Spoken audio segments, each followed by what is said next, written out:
जय माता दी। मेरे सभी प्यारे दोस्तों, मैं लक्ष्मी शर्मा बड़ों को चरण स्पर्श, छोटों को प्यार और बराबर वालों को दिल से नमस्कार करती हूँ। आज मैं सुनाऊंगी विश्वकर्मा भगवान की कथा। प्राचीन समय की बात है। मुनि विश्वामित्र के बुलावे पर मुनि और सन्यासी लोग एक स्थान पर एकत्र हुए सभा करने के लिए। सभा में मुनि विश्वामित्र ने सभी को संबोधित किया। मुनि विश्वामित्र ने कहा कि हे मुनियों, आश्रमों में दुष्ट राक्षस यज्ञ करने वाले हमारे लोगों को अपना भोजन बना लेते, यज्ञ को नष्ट कर देते हैं, जिनके कारण हमारे पूजा पाठ, ध्यान आदि में परेशानी हो रही है।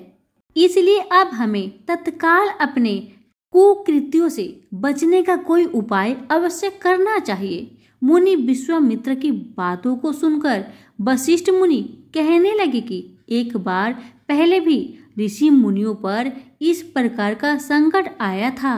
उस समय हम सब मिलकर ब्रह्मा जी के पास गए थे।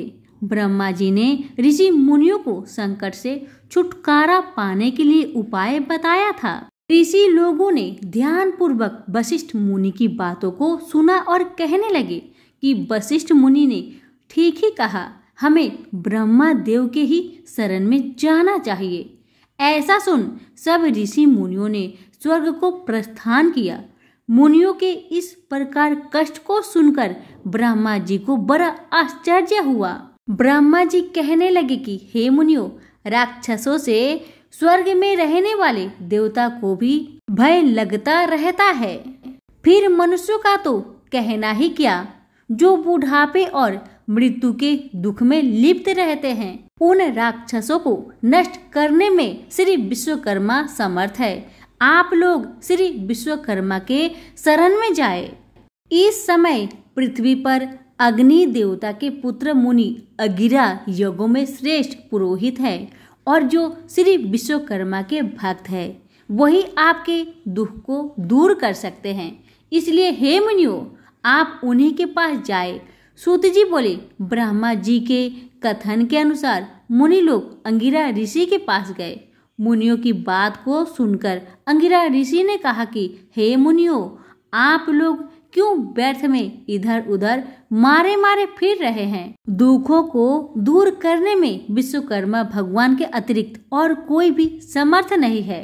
अमावस्या के दिन आप लोग अपने साधारण कर्मों को रोककर भक्ति पूर्वक श्री विश्वकर्मा कथा सुने, उनकी उपासना करें। आपके सारे कष्टों को विश्वकर्मा भगवान अवश्य दूर करेंगे। महर्षि अंगिरा की बातों को सुनकर सभी लोग अपने अपने आश्रम को चले गए।